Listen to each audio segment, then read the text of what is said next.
Subscribe Muhammad Amjad Nadwi, Indian Islamic scholar.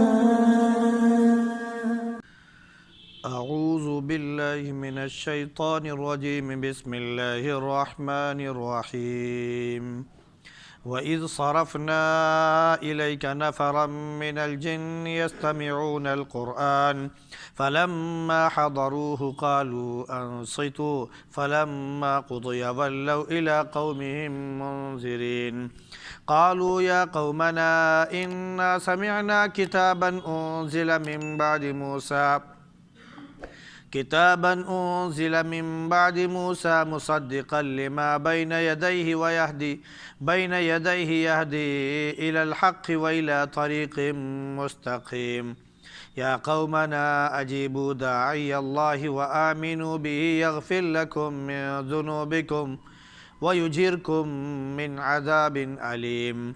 ومن لا يجب داعي الله فليس بمعجز في الأرض وليس له من دونه أولياء أولئك في ضلال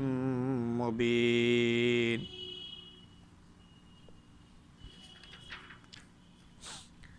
وَإِذْ صَرَفْنَا إِلَيْكَ نَفَرًا مِنَ الْجِنِّ يَسْتَمِعُونَ الْقُرْآنَ، اور اس وقت کو یاد کرو جب ہم نے آپ کی طرف جناتوں کی ایک جماعت کو پھیر دیا، متوجہ کر دیا قرآن سننے کے لیے. تو جب وہ آپ کی خدمت میں حاضر ہوئے تو ان لوگوں نے کہا کہ غور سے سنو، چپ رہو. پھر جب تلاوت مکمل ہو گئی تو وہ لوگ اپنے قوم کی طرف ڈرانے کے لیے پلٹے. ان لوگوں نے کہا کہ اے میری قوم، ہم نے ایک کتاب سنی ہے جو موسیٰ کے بعد نازل کی گئی ہے، وہ تصدیق کرتی ہے اس کی جو اس کے سامنے ہے، وہ حق کی طرف رہنمائی کرتی ہے اور سیدھے راستے کی طرف. اے میری قوم، اللہ کے پکارنے والے کی بات مان لو اور اس پر ایمان لے آؤ، وہ تمہارے لیے تمہارے گناہ معاف فرما دے گا اور تم کو دردناک عذاب سے محفوظ فرمائے گا، بچا لے گا. اور جو اللہ کے داعی کی بات نہیں سنے گا تو وہ زمین میں اللہ کو بے بس نہیں کر سکتا ہے،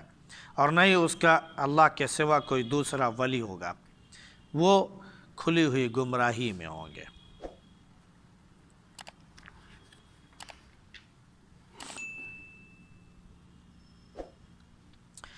گزشتہ آیات میں اس بات کا ذکر تھا کہ اللہ رب العزت نے مکے والوں کو خطاب کر کے فرمایا کہ جنہوں نے نبیوں کی بات نہیں مانی اور وہ سب آپ کے آس پاس رہنے والے تھے، آپ کے علاقے کی بستیاں تھیں، ان کو ہم نے ہلاک کر دیا. اور ہم نے پھیر پھیر کر نشانیاں ان کو دکھائیں رجوع کرنے کے لیے، لیکن نہیں رجوع کیا. تو اب جب رجوع نہیں کیا تو جن کو انہوں نے معبود مانا تقرب حاصل کرنے کے لیے، انہوں نے ان کی مدد کیوں نہیں کی؟ یہ کیوں گمراہ ہو گئے؟ یہ سب بھٹک گئے. اور یہ کیونکہ یہ ان کی افطرا پردازی، یہ ان کی گڑھی ہوئی بات اور تراشی ہوئی بات تھی. یہ خطاب کے بعد اب اللہ رب العزت ذکر فرما رہا ہے ایک دوسری قوم کا، دوسرے جنس کا، اور وہ جنس ہے جناتوں کی. آخرت میں جن سے سوال کیا جائے گا، جن کا حساب و کتاب ہوگا، دو ہی مخلوق ہیں. وَمَا خَلَقْتُ الْجِنَّ وَالْإِنسَ إِلَّا لِيَعْبُدُونَ، کہ ہم نے انسانوں اور جناتوں کو صرف اپنے عبادت کے لیے پیدا کیا ہے، اور انہی سے سوال کیا جائے گا. تو ایک برادری انسانوں کی ہو گئی اور دوسری برادری جناتوں کی ہو گئی.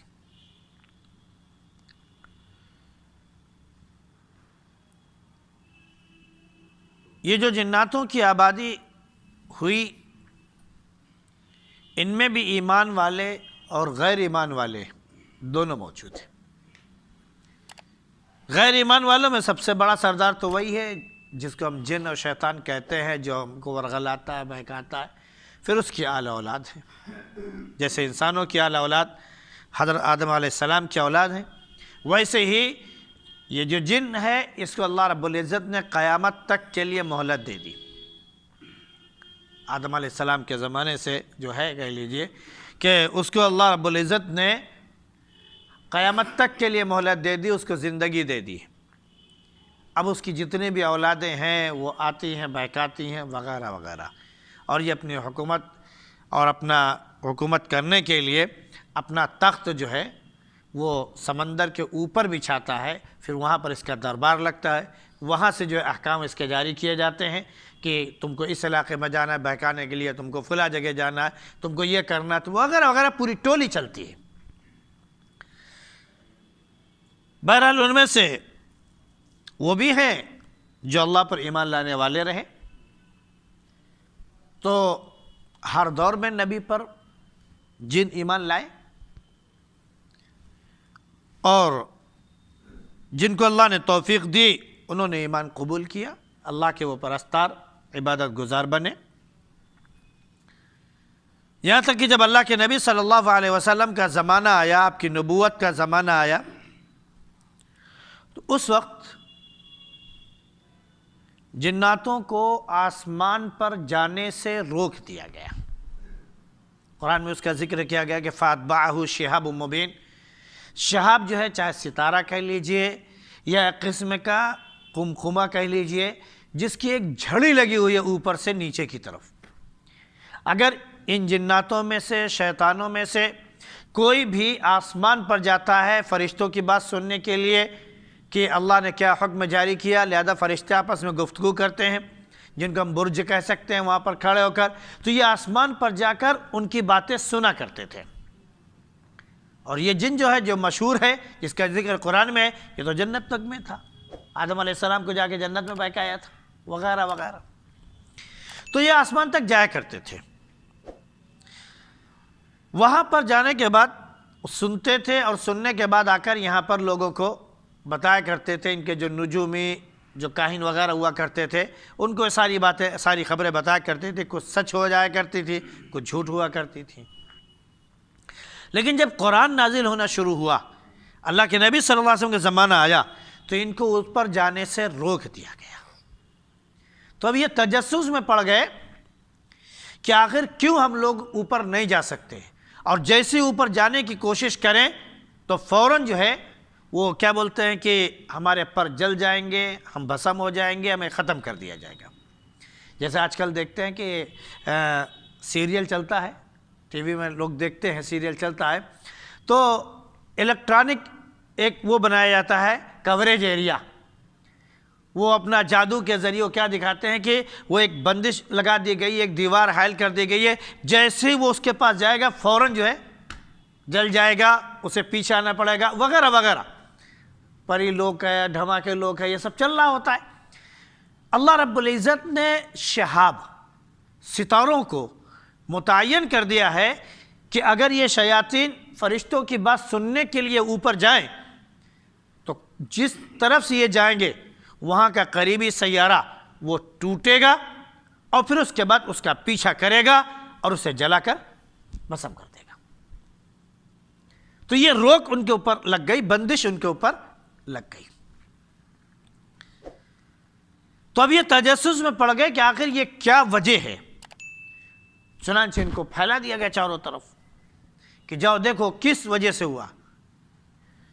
ان میں سے کچھ ایسے بھی تھے جو حضرت موسیٰ علیہ السلام کی شریعت کو بھی جانتے تھے، حضرت عیسیٰ علیہ السلام کی شریعت کو جانتے تھے،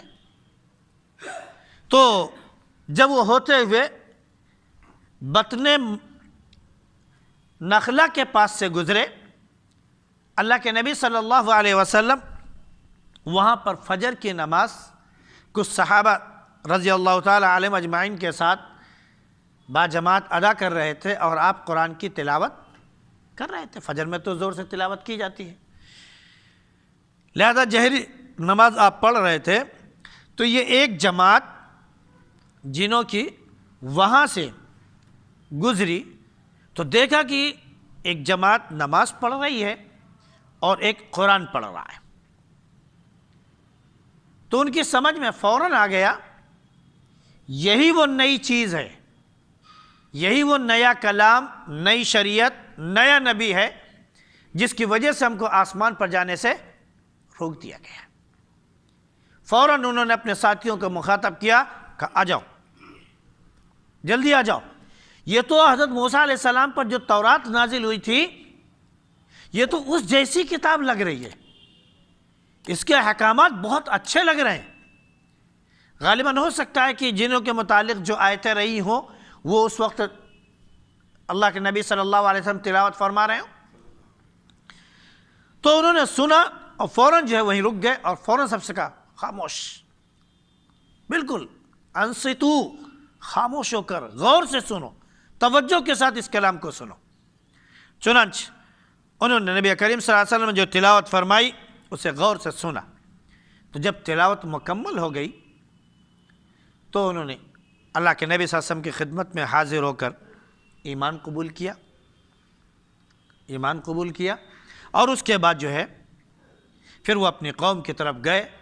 اور اپنے قوم کو ڈرایا اور ان کو بتایا کہ جیسے موسیٰ علیہ السلام پر شریعت نازل ہوئی، جیسے عیسیٰ علیہ السلام پر شریعت نازل ہوئی، اور موسیٰ علیہ السلام کی کتاب میں بھی کہا گیا تھا، عیسیٰ علیہ السلام کے اوپر جو کتاب نازل ہوئی اس میں بھی کہا گیا تھا کہ ہم ایک نبی بھیجنے والے ہیں، ہم ایک نبی بھیجنے والے ہیں جو آخری ہوگا۔ موسیٰ علیہ السلام کے بارے میں آیا کہ موسیٰ علیہ السلام نے جس نبی کے بارے میں پیشن گوئی کی، ان کی کتاب میں اللہ رب العزت نے فرمایا کہ اے موسیٰ میں تمہارے جیسے آخر میں ایک نبی بھیجوں گا، تمہارے جیسے آخر میں ایک نبی بھیجوں گا، یعنی جیسے ہم نے تم کو جلیل القدر نبی بنایا، عظیم کتاب سے تم کو نوازا، ویسے ہی ہم ایک آخری نبی بنائیں گے، اس کو ایک عظیم الشان کتاب دیں گے اور اس کو عظیم الشان نبی بنائیں گے۔ تو جب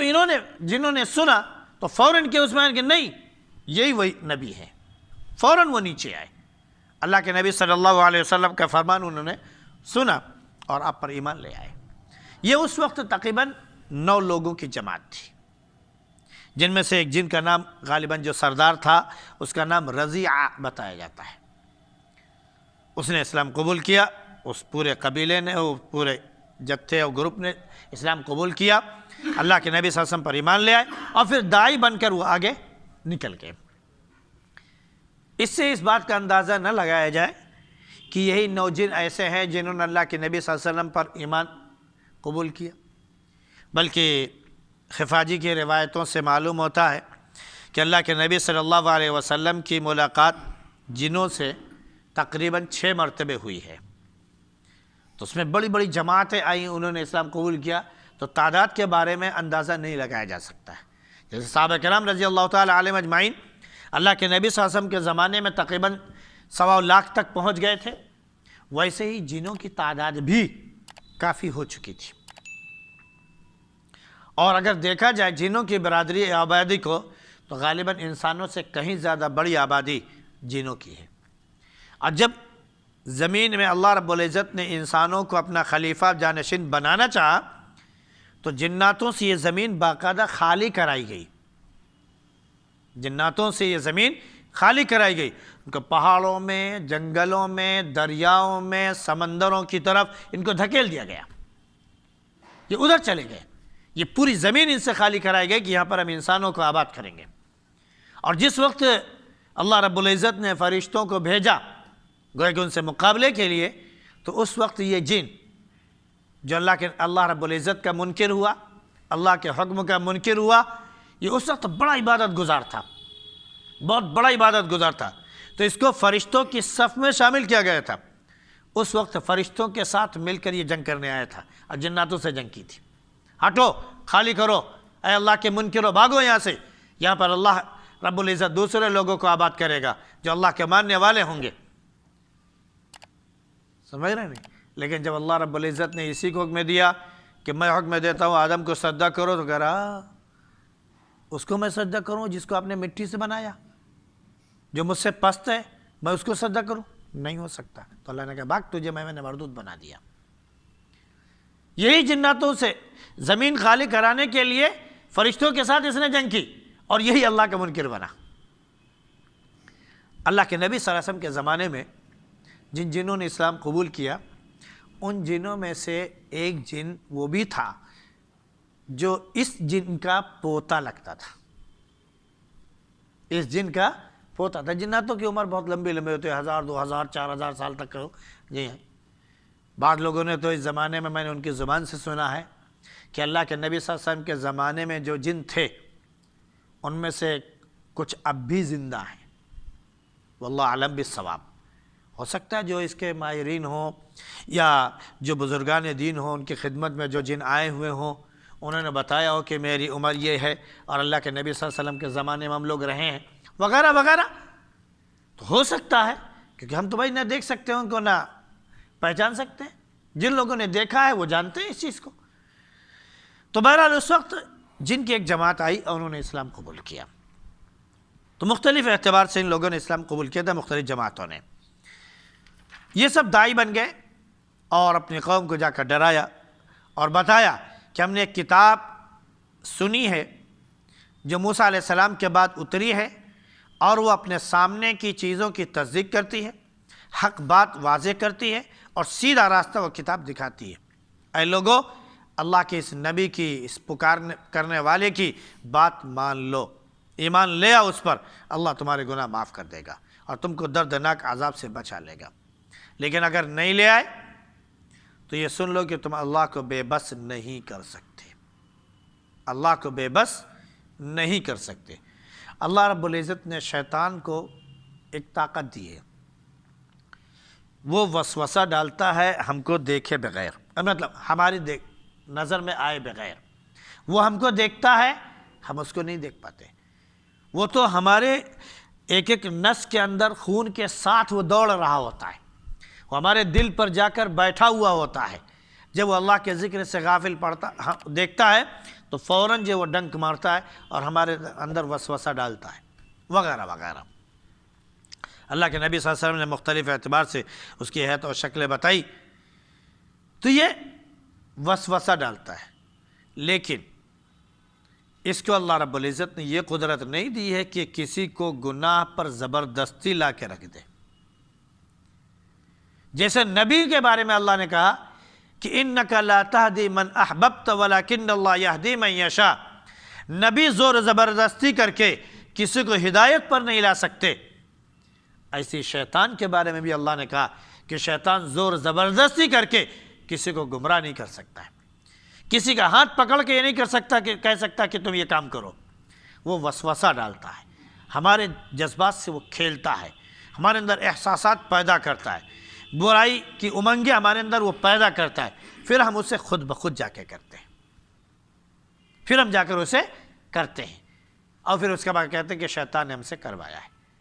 انسان کرنے والا خود ہوتا ہے، اختیار کرنے والا یہ خود ہوتا ہے۔ شیطان صرف اس کو ورغلاتا ہے، بہکاتا ہے، پھسلاتا ہے، زبردستی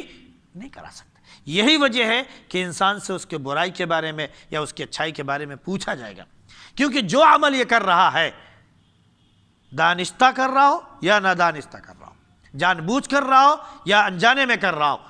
یہ خود سے وہ عمل کرنے والا ہوتا ہے۔ جب اس نے وہ عمل اختیار کیا تو اللہ رب العزت کا اس سے پوچھ گچھ ہو جائے گی۔ اب جہاں تک شیطانوں کی بات ہے تو اللہ نے فرمایا کہ یہ جن اللہ کو زمین میں بے بس نہیں کر سکتے، اور جو بھی انکار کرے گا، چاہے وہ جناتوں میں سے ہو چاہے وہ انسانوں میں سے ہو، اللہ کو چھوڑ کر کسی اور کو اپنا شریک، کسی اور کو ولی، کسی اور کو کرتا دھرتا مانتا ہے، تو یہ جان لے کہ وہ کھلی ہوئی گمراہی میں پڑا ہوا ہے، وہ کھلی ہوئی گمراہی میں جا چکا ہے، اس کو ابھی ہدایت کا راستہ نہیں ملا ہے۔ ہاں اس کو ہدایت کا راستہ سمجھتا ہو، اس کی اپنی خوش فہمی ہے، اس سے وہ نکل آئے، اور جو شریعت اللہ رب العزت نے نازل فرمائی ہے قرآن کی شکل میں، اللہ کے نبی صلی اللہ علیہ وسلم کے فرمان کی شکل میں، ہم اس پر ایمان لے آئیں، یہی سیدھا راستہ ہے، اور اس کے علاوہ کوئی دوسرا سیدھا راستہ نہیں ہے۔ اللہ رب العزت ہم سب کو کہنے سننے سے زیادہ عمل کی توفیق نصیب فرمائے۔ سبحان اللہ بحمدہ، سبحانک اللہم وبحمدک، ونشہد ان لا الہ الا انت نستغفرک ونتوب